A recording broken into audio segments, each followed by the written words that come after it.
President Tinubu have kept to his campaign promises. Throughout the campaign, he consistently maintained that he will continue from where Buhari stopped.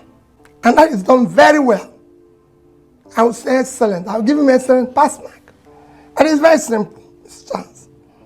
Dollar was 460, is now 1,005. Peter Obi, in an Arise TV interview on Tinubu's incompetence, he made one important analogy.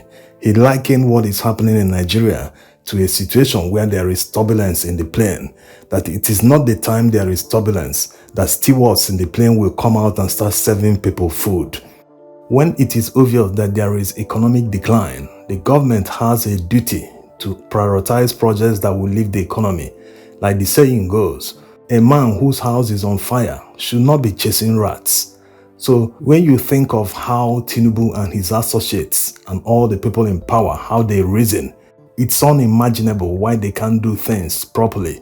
Let's take for instance the Lagos-Calabar Coastal Highway.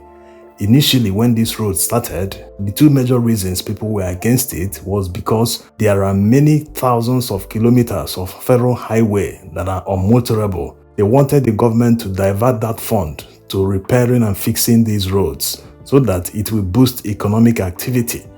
These roads, the way they are connected to many parts of the country, would obviously improve the economy better than a single road that just covers maybe 11 states. And the fact that it is a new road, every government is supposed to see that, hey, let's at least repair all the existing roads before we embark on a new one. The second major reason people were against it was because of the fact that in an economic decline, you do not push more people into poverty. Yes, people were saying, they will pay them compensation, this, that. That money they are using to pay compensation, do you know how many businesses it can lift up? Imagine the 10 billion naira they said they've paid on compensation alone. That money, do you know how it can be put to better use? Now that there is serious food inflation, that money can be used better instead of giving it out as compensation to people at this particular time that there is serious hardship. So after all the insistence by the government that they could fund this road, that the funding won't be a problem, that they must go on with the road, that it is very important, all the excuses they gave for continuing with the project. Now the government is coming back to reality little by little. First was the diversion after they hit submarine cables, which they would have seen if they conducted a proper environmental impact assessment report. After the diversion, they are now saying that they will no longer be able to afford to make the road as wide as 10 lanes like they originally planned. Now they've reduced it to 6 lanes. So let's get this straight. After the government committed 1 trillion naira to the first phase of the Lagos-Calabar Coastal Highway, they quickly ran out of funds after not even completing up to 5 kilometers. They now realize that there's no funds to continue this project. That's why they reduced the size of the road.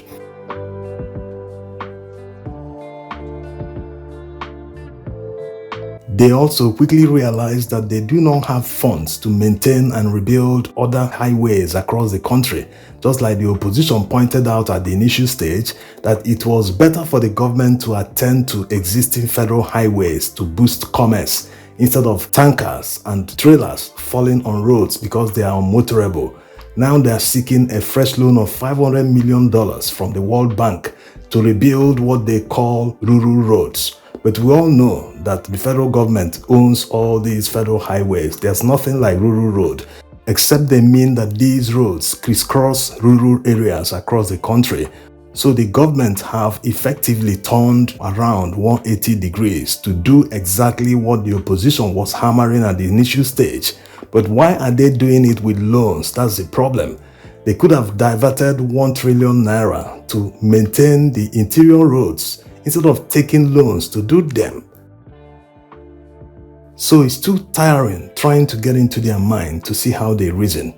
They do something, they take a decision, people criticize that decision, they come hard and insist, hey, we must do this is the right way. And after a few days, they turn around and do exactly what the opposition was telling them to do. And at the end of the day, the country suffers. Just like people have been saying, this coastal highway might not see the light of the day. it might be abandoned sooner than later. The Minister of Works already said that they expect to finish the first phase by middle of next year. So if it will take that long, nearly a year and 6 months to complete just 47 kilometers, you already know how long it will take to complete the rest, about 600 and something kilometers that is left. So it's as good as saying that this road will be abandoned. It will never see the light of the day. During the PDP days, Nigerians didn't witness this level of inconsistencies and trial and error from government. In fact, what you will give to PDP people at the time is the fact that they always employed professionals to manage the affairs of the economy and many other sectors. Yes, there was corruption at the time, but it pales in comparison to the level of corruption that we have now. During the PDP days, leaders did something to please the people, to pretend about doing something right. For the sake of doing it, make it look like government is working. But these days, they openly brag about being wrong. They brag upon the fact that they are incompetent. They put it to your face. You can't do anything, we are doing this. Only to turn full circle in a few days and do what they were advised to do at the initial stage. Nigerians bear the brunt of all this, all the wasted money, the wasted efforts, wasted time. They also lie shamelessly. Look at what is happening with the minimum wage negotiations with the organized labor. They say they can pay a living wage to Nigerian workers, but they lavish billions of naira on unnecessary projects that do not immediately impact on the lives of Nigerians. Like P2B said in that Arise TV interview, there are more than 20 million homeless Nigerians for now, but the government couldn't provide homes for them. Instead, they wasted 21 billion naira building a home for the vice president. So you can understand their priorities.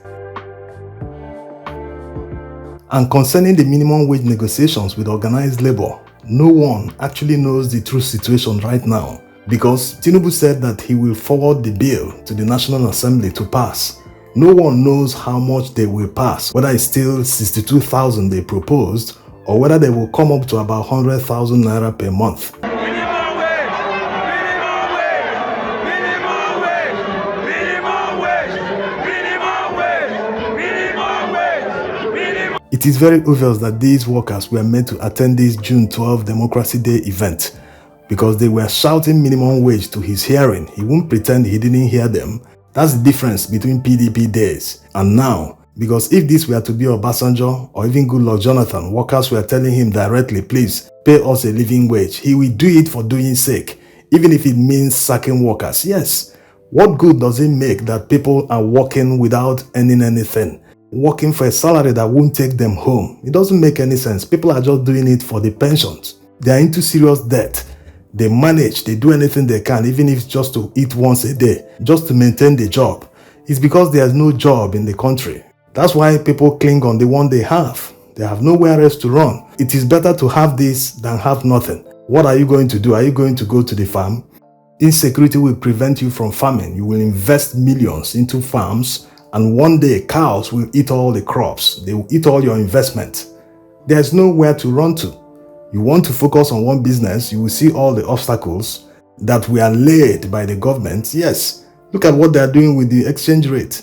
Look at what they are doing with the customs exchange rate. How can customs exchange rate be 1,500 naira? Why? Customs is not supposed to be a revenue generating agency, especially when they know that Nigeria is an import dependent economy. They hire the customs duty, they hire the price of goods. No merchant will eat the cost. He will transfer the cost to the consumer. It's as simple as that.